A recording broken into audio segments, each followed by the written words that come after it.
ꯌꯥꯝꯁꯨ ꯍꯥꯎꯔꯅꯤ ꯃꯌꯥꯝꯅ ꯑꯩꯒꯤ ꯚꯤꯗꯤꯑꯣꯁꯦ ꯄꯥꯝꯕꯤꯔꯗꯤ ꯂꯥꯏꯛ ꯁꯦꯌꯔ ꯑꯃꯁꯨꯡ ꯀꯃꯦꯟ ꯇꯧꯕꯤꯌꯨ ꯃꯌꯥꯝꯕꯨ ꯇꯔꯥꯝꯅ ꯑꯣꯛꯆꯔꯤ ꯉꯁꯤ ꯄꯥꯡꯉꯕꯝ ꯆꯥꯛꯈꯪꯗ ꯏꯆꯥꯒꯤ ꯗꯤꯃꯥꯟ chicken lollipop ꯇꯧꯖꯔꯤ ꯃꯌꯥꯝꯁꯨ ꯌꯦꯡꯕꯤꯁꯤ ꯅꯨꯡꯉꯥꯏꯕꯤꯁꯤ ꯑꯗꯨꯒ chicken lollipop ꯁꯦ ꯃꯌꯥꯝ ꯌꯥꯝꯁꯨ ꯍꯥꯎꯕꯅꯤ ꯑꯗꯨꯒ ꯑꯩꯈꯣꯏꯅ snacks ꯑꯣꯏꯅ ꯃꯄꯥꯟꯗꯩꯁꯨ ꯂꯩꯔ ꯆꯥꯏ ꯑꯗꯣ ꯃꯄꯥꯟꯗꯩ ꯂꯩꯔ ꯆꯥꯗꯧ ꯁꯔꯨꯛꯄꯨꯗꯤ ꯅꯣꯡ ꯐꯥꯗꯣꯛ ꯑꯩꯈꯣꯏ ꯌꯨꯝꯗꯁꯨ ꯍꯧꯁꯤ ꯁꯤ ꯔꯦꯁꯤꯄꯤꯁꯦ ꯐꯖꯅ ꯂꯣꯏꯐꯥꯎ ꯌꯦꯡꯕꯤꯌꯨ ꯃꯌꯥꯝꯁꯨ ꯁꯤꯒꯤ ꯔꯦꯁꯤꯄꯤꯁꯦ ꯄꯨꯂꯞꯅ ꯌꯦꯡꯃꯤꯟꯅꯁꯤ ꯂꯥꯏꯛ ꯑꯃꯁꯨꯡ ꯁꯕꯁꯀ꯭ꯔꯥꯏꯕ ꯇꯧꯕꯤꯌꯨ ꯍꯧꯖꯤꯛ chicken lollipop ꯍꯧꯔꯁꯤ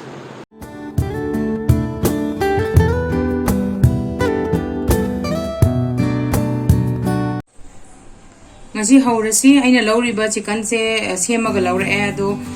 aduga chamthoabane si je masagi patu da mai matong myam se side ta loin lokthoga sumaina oidoini lollipop oina be da bon na tongana maina moida dum semal lagai gi se laura'e aina lauri se pawa humni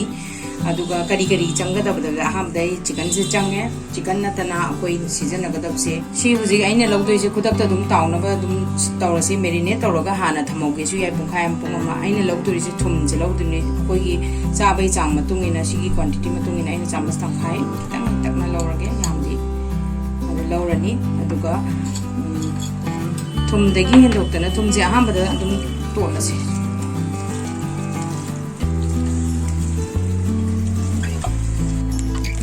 morok kitang ga sai salasi thum lora kanda morok se koina koi gi chabai chang matung ina dum lobiyo ai gi kitang wana dum lojai adu mathang da koina si taunu bai da mukta koina corn flour season ba yai aina hoji lodoi su chamas amaga tangkhai lawre aduga jigi yumda laiba masala ame ta dum thapiyo aina hoji lawri si budi chicken masala tandoori masala se lai aduna ai chamas tangkhai mo lawre si aina hoji lawri se corn flour adum ngata tawge su ya adu aina happy je rice flour se lawri maram di rice flour sina khara kemba crispy oiba pi aduna rice flour na happy rice flour natraga su maida oiba su ya yumda laiba ata ore su ya adu dum happy aina lawri se chamas amani ai gi chang tumina chamas ani makhai mo khapa aduga si aina lawri ba ingredient me am se morok ne thum ne masala ne corn flour ne rice flour ne si se akoina phasana marinate to bini sumaina dum yauna ba phasana to piro each ngasai gi akoi gi chicken se loina ba pot sida loina ba marinate to phasana tangna ba da mukta phasana yauna ba thumna ba ana marinate to si maina to tana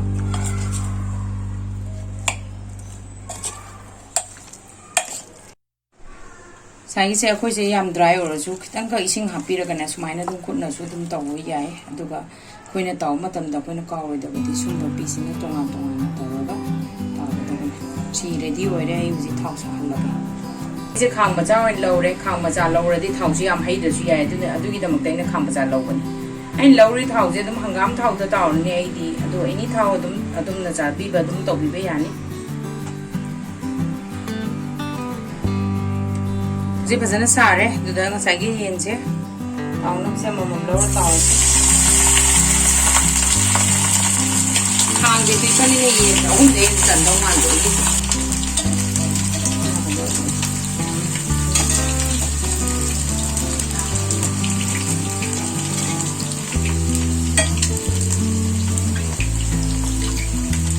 thau je phasana salo ra kan si mai gi chang se khara medium high medium da dum thamaga tawga da high da tawga je ka sai maru se bul ho loeba aduna ka medium am thau salo ra kan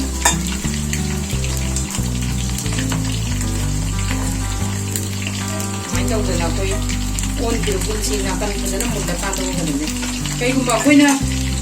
thau je khare am hapcha de deep fry je full oita de aduna so men phai do ai gi di dum thau je mai law ro ni da ai dam law ro ga ni da sai da dum cook tawros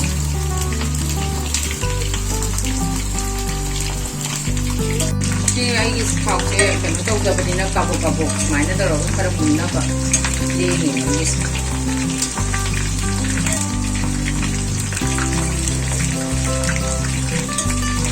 pang loi lo mun na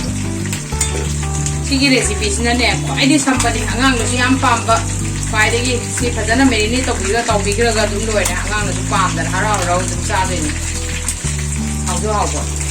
ꯂꯣꯏꯔꯕꯅꯤ ꯍꯦꯜꯗꯤꯁꯨ ꯑꯣꯏꯔꯦ ꯑꯩꯈꯣꯏꯅ ꯇꯧꯅꯤꯡꯕ ꯃꯑꯣꯡꯗ home ꯃꯦꯗꯅ ꯇꯧꯅꯤꯡꯕ ꯃꯑꯣꯡꯗ ꯑꯗꯨꯝ ꯇꯧꯕ ꯌꯥꯔꯦ ꯆꯅꯥ ꯊꯛꯅꯤꯡꯉꯦ ꯑꯗꯒꯤ ꯀꯃꯥꯏꯅ ꯇꯧꯅꯤꯡꯉꯦ ꯐ꯭ꯔꯦꯁ ꯑꯣꯏꯅ ꯆꯥꯁꯨ ꯌꯥꯔꯦ ꯇꯧꯖꯔꯦ ꯍꯧꯖꯤꯛ ꯃꯤꯅꯤꯠ 10ꯃꯨꯛꯇꯤ ꯐꯥꯖꯤꯜꯂꯛꯑꯦ ꯑꯃꯨꯛ ꯑꯣꯜꯂꯗꯤ ꯌꯥꯔꯕ ꯌꯦꯡꯉꯁꯤ ꯅꯥꯀꯟ ꯑꯃꯃꯨꯛ ꯌꯥꯔꯦ ꯑꯣꯜꯃꯣꯁ ꯅꯥꯀꯟꯁꯦ ꯑꯃꯨꯛ ꯑꯣꯟꯕꯤꯔꯁꯤ ꯃꯤꯅꯤꯠ 10 ꯃꯇꯨꯡꯗ ꯑꯃꯒ ꯅꯛꯁꯟꯅꯔꯅꯤ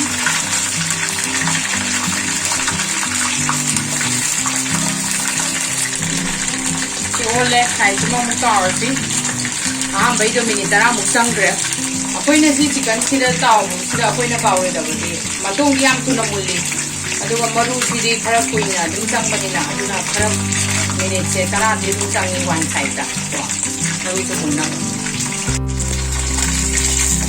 ꯂꯛꯀꯗꯧꯔꯦ ꯍꯥꯏꯐꯦꯠ ꯌꯦꯡꯉꯁꯤ ꯃꯨꯜꯂꯛꯑꯦ ꯋꯥꯇꯧ ꯃꯥꯜꯂꯦ ꯃꯔꯨꯁꯦ ꯑꯃꯨꯛ ꯆꯥꯕꯅꯦ ꯈꯔ ꯃꯨꯟꯅ ꯇꯧꯗ꯭ꯔꯗꯤ ꯅꯨꯡꯉꯥꯏꯇꯦꯗꯅ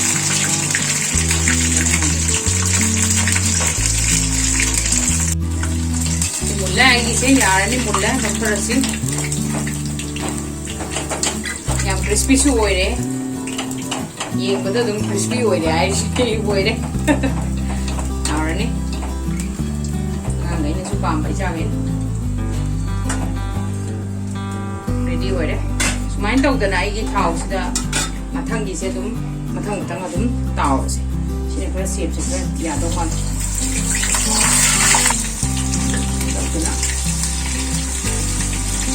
Main tau dan ai matang yen je loi tau pira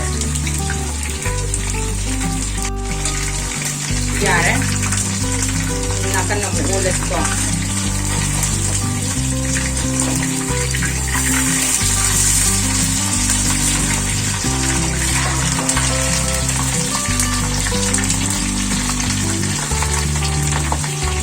koi nga tau bu mai da ko bi ga ai nấu đi tới muốn bơi đi muốn làm cái này đúng mà đúng chỉ muốn nấu cái canh là tàu thì mà đúng chỉ là để xem nó vậy cái canh chỉ muốn đem mình tra đúng pha lên đi đúng rồi đấy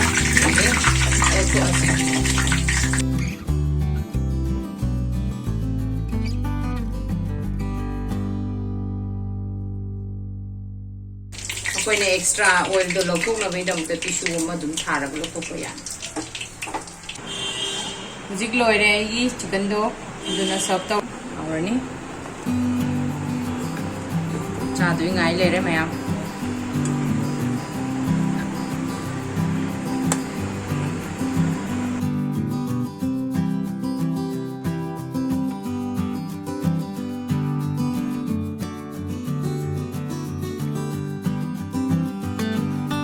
बुदी अकोई युमदा चारगना pen के चाजरे